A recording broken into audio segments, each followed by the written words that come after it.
સૌરાષ્ટ્રના એક નાનકડા ગામમાં કાનજી નામનો ગરીબ ખેડૂત રહેતો હતો. પત્નીનું વર્ષો પહેલાં અવસાન થઈ ગયું હતું.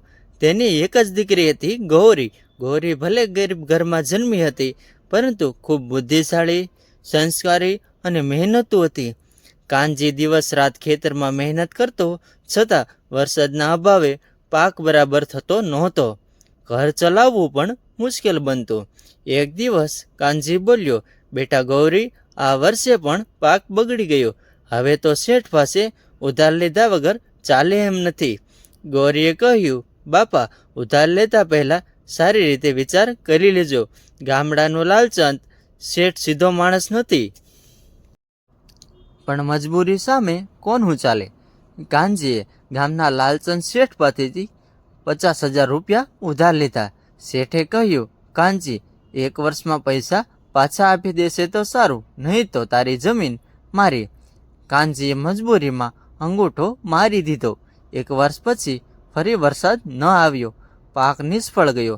હવે શેઠ દરરોજ ઘેર આવી ધમકી આપવા લાગ્યો. એક દિવસ શેઠ પોતાના માણસો સાથે આવ્યો અને બોલ્યો, કાનજી, પૈસા નથી તો જમીન લખાવી દે. કાનજી હાથ જોડીને બોલ્યો, શેઠજી, મને થોડો સમય આપો. શેઠના મનમાં બીજી ચાલ ચાલી રહી હતી. તેની નજર ગૌરી પર હતી. શેઠ હસીને બોલ્યો, એક રસ્તો છે. જો ગૌરી મારા દીકરા સાથે લગ્ન કરે તો તારો બધો કર્જ માફ. આ સાંભળીને કાનજીના પગ નીચેથી જમીન સરકી ગઈ. ગૌરીએ તરત જ જવાબ આપ્યો, શેઠજી, લગ્નનો કોઈ સોદો નથી. શેઠ ગુસ્સે થઈ ગયો. તો પછી કાલે પંચાયત સામે નિર્ણય થશે. બીજા દિવસે આખું ગામ ભેગું થયું. શેઠે પોતાની ચાલાકી બતાવી. તે બોલ્યો, હું 2 કાંકરા એક થેલીમાં મૂકીશ, એક કાળો અને એક સફેદ. ગૌરી જે કાંકરો કાઢશે તેના આધારે નિર્ણય થશે. ગામના લોકોને આ વાત યોગ્ય લાગી, પણ ગૌરીએ દૂરથી જ જોયું કે શેઠે ચોરીથી બંને કાંકરા કાળા જ થેલીમાં નાખ્યા. ગૌરી સમજી ગઈ કે આ માણસ ઠગ છે, પરંતુ તેણે કોઈનું કંઈ કહ્યું નહીં. તેના ચહેરા પર શાંતિ હતી.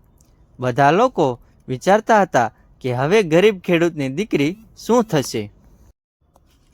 ગૌરી મનમાં બોલી, સાચો બુદ્ધિશાળી માણસ ગુસ્સો નહીં કરે, યોગ્ય સમયની રાહ જોઈએ. અને પછી ગૌરી થેલી તરફ આગળ વધી. ભાગ 1 સમાપ્ત. આગળ ભાગ 2માં ગૌરી એવી ચાલ ચાલશે કે આખું ગામ શેઠની ઠગાઈ જોઈને આશ્ચર્યચકિત થઈ જશે. ગૌરી ધીમે ધીમે થેલી પાસે પહોંચી. આખું ગામ શાંત થઈ ગયું. સૌની નજર તેના હાથ પર હતી. લાલચંદ શેઠ મનમાં હસતો હતો. આજે તો ગૌરી કોઈ પણ કાંકરો કાઢે બંને કાળા જ છે, એટલે જીત મારી જ થશે. ગૌરીએ થેલીમાં હાથ નાખ્યો અને એક કાંકરો બહાર કાઢ્યો. પણ બહાર કાઢતાની સાથે જ તેણે જાણે ભૂલથી તે કાંકરો નીચે પડતો મૂકી દીધો. કાંકરો સીધો જ રસ્તા પર પડેલા બીજા કાંકરાઓમાં વળી ગયો. શેઠે ગુસ્સે બૂમ પાડી, આ શું કર્યું? હવે કેવી રીતે ખબર પડશે કે કયો કાંકરો કાઢ્યો હતો? ગામના લોકો પણ મૂંઝાઈ ગયા. પણ ગૌરી શાંત અવાજે બોલી, શેઠજી, ચિંતા શા માટે કરો? થેલીમાં જે કાંકરો બચ્યો છે તે જોઈ લઈએ. જો અંદર કાળો હશે તો મેં સફેદ કાઢ્યો હશે, અને જો અંદર સફેદ હશે તો મેં કાળો કાઢ્યો હશે. આ સાંભળીને આખી પંચાયત એકબીજાના ચહેરા જોવા લાગી. શેઠના ચહેરાનો રંગ ઉડી ગયો, કારણ કે થેલીમાં તો એક જ કાંકરો બચ્યો હતો અને તે કાળો હતો. એટલે નિયમ મુજબ ગૌરીએ સફેદ કાંકરો કાઢ્યો હોવાનું માનવું પડ્યું. ગામના સરપંચ ઊભા થયા અને બોલ્યા, નિયમ તો નિયમ છે. ગૌરી નિર્દોષ છે. કાનજીનું દેવું પણ હવે માફ ગણાશે. ગામના લોકો તાળીઓ પાડી ઉઠ્યા. કેટલાક લોકો બોલ્યા, આજે બુદ્ધિએ લાલચને હરાવ્યો. લાલચંદ શેઠ કંઈ બોલી શક્યો નહીં. પોતાની જ ચાલમાં તે ફસાઈ ગયો હતો. પણ શેઠના મનમાં હજુ બદલો લેવાની આગ સળગી રહી. થોડા દિવસો પછી ગામમાં ખબર ફેલાઈ કે કાનજીના ખેતરમાં આ વર્ષે અચાનક ખૂબ સારો પાક આવ્યો છે. આ જોઈને શેઠને ઈર્ષા થઈ. એક રાત્રે તેણે પોતાના 2 માણસોને કહ્યું, આજે રાત્રે કાનજીના પાકને નુકસાન પહોંચાડી દો. સવારે બધાને લાગશે કે કુદરતી આફત આવી હતી. બંને માણસો મધરાતે ખેતરમાં પહોંચ્યા, પરંતુ ગૌરીને પહેલેથી જ શેઠ પર શંકા હતી. તે દર રાત્રે ખેતર પાસે જાગતી હતી. જેમ જ તેણે 2 અજાણ્યા માણસોને જોયા, તેણે તરત જ ગામના યુવાનોને બોલાવી લીધા. થોડી જ વારમાં ગામના લોકો ત્યાં પહોંચી ગયા. શેઠના બંને માણસો રંગે હાથ પકડાઈ ગયા. સવારે પંચાયત ફરી બેઠી. બંને માણસોએ ડરના માર્યા બધું સાચું કહી દીધું. અમને લાલચંદ શેઠે જ મોકલ્યા હતા. આ સાંભળીને આખું ગામ ગુસ્સે ભરાઈ ગયું. સરપંચે શેઠને બોલાવ્યો. આ વખતે શેઠ પાસે કોઈ જવાબ નહોતો. તેનું માથું શરમથી ઝૂકી ગયું. ભાગ 2 સમાપ્ત. આગળ ભાગ 3માં લાલચંદ શેઠને કેવી સજા મળી, શું તેણે પોતાની ભૂલ સ્વીકારી અને ગૌરીએ આખા ગામને એવો કયો પાઠ શીખવ્યો કે લોકો વર્ષો સુધી તેને યાદ રાખ્યા. પંચાયતના ચોકમાં આખું ગામ ભેગું થયું હતું.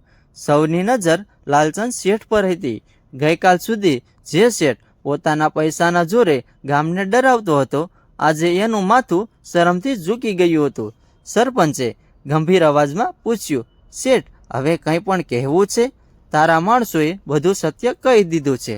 લાલચંદ શેઠ થોડો સમય ચૂપ રહ્યો, પછી ધીમા અવાજે બોલ્યો, હા, ભૂલ મારી જ હતી. લાલચે મારી આંખો બંધ કરી દીધી હતી. ગામમાં સન્નાટો છવાઈ ગયો. સરપંચે કહ્યું, જે માણસ ગરીબની મજબૂરીનો ફાયદો ઉઠાવે તે સમાજ માટે ખતરો છે. તને સજા તો મળશે જ. પંચાયતે નિર્ણય કર્યો કે શેઠ કાનજી ખેડૂતનું આખું દેવું માફ કરશે, નુકસાનની ભરપાઈ કરશે અને ગામના ગરીબ ખેડૂતોને 1 વર્ષ સુધી વ્યાજ વગર મદદ કરશે. શેઠ પાસે નિર્ણય સ્વીકારવા સિવાય કોઈ રસ્તો નહોતો. તે કાનજી પાસે ગયો, હાથ જોડ્યા અને બોલ્યો, કાનજી, મને માફ કરી દે. મેં તારી ગરીબીનો લાભ ઉઠાવવાનો પ્રયત્ન કર્યો. કાનજીની આંખોમાં આંસુ આવી ગયા. તે બોલ્યો, માફી માંગવી પણ હિંમતનું કામ છે. હું તને માફ કરું છું, પણ ફરી ક્યારેય કોઈ ગરીબ સાથે અન્યાય ન કરતો. શેઠે ગૌરી તરફ જોયું. દીકરી, આજે તારી બુદ્ધિએ મને મારી ભૂલ દેખાડી. પૈસા બધું નથી હોતા. ગૌરી હળવેથી સ્મિત કરીને બોલી, શેઠજી, સાચી સંપત્તિ પૈસા નહીં પણ સારો સ્વભાવ અને ઈમાનદારી છે. આ વાત સાંભળીને આખું ગામ તાળીઓના ગડગડાટથી ગુંજી ઉઠ્યું. સમય પસાર થવા લાગ્યો. તે વર્ષે કાનજીના ખેતરમાં ખૂબ સારો પાક થયો. ગામના લોકો પણ એકબીજાને મદદ કરવા લાગ્યા. ગૌરીનું નામ માત્ર ગામમાં જ નહીં, આસપાસના ગામોમાં પણ બુદ્ધિશાળી અને સંસ્કારી દીકરી તરીકે પ્રસિદ્ધ થઈ ગયું. થોડા મહિનાઓ પછી એક શિક્ષિત અને મહેનતુ યુવાન પોતાના માતા પિતા સાથે ગૌરીનો હાથ માંગવા આવ્યો. તેણે કહ્યું, મને ગૌરીનું રૂપ નહીં, તેનો સ્વભાવ અને બુદ્ધિ ગમે છે. કાનજીની આંખોમાં ખુશીના આંસુ આવી ગયા. ગામના બધા લોકોની હાજરીમાં ગૌરીના લગ્ન ખૂબ જ સાદાઈથી થયા. લગ્નના દિવસે લાલચંદ શેઠ પણ આવ્યો. તે ગૌરીને આશીર્વાદ આપતા બોલ્યો, આજે હું એક વાત શીખ્યો છું.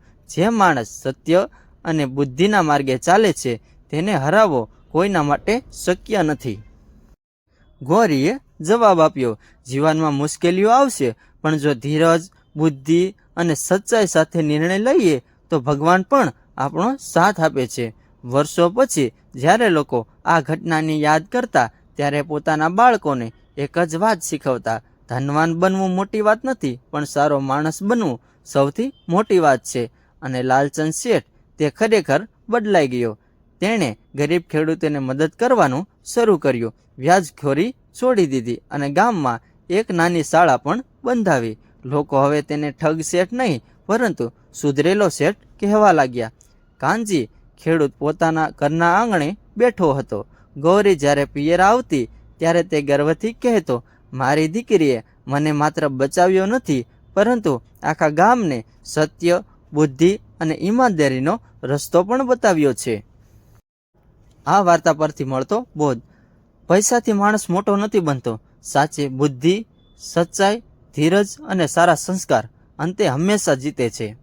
જો આ વાર્તો તમારા હૃદયને સ્પર્શ કર્યો હોય તો વિડીયોને લાઇક કરો, શેર કરો અને આવી જ હૃદયસ્પર્શી ગુજરાતી વાર્તાઓ માટે અમારી ચેનલને સબસ્ક્રાઇબ કરવાનું ભૂલશો નહીં.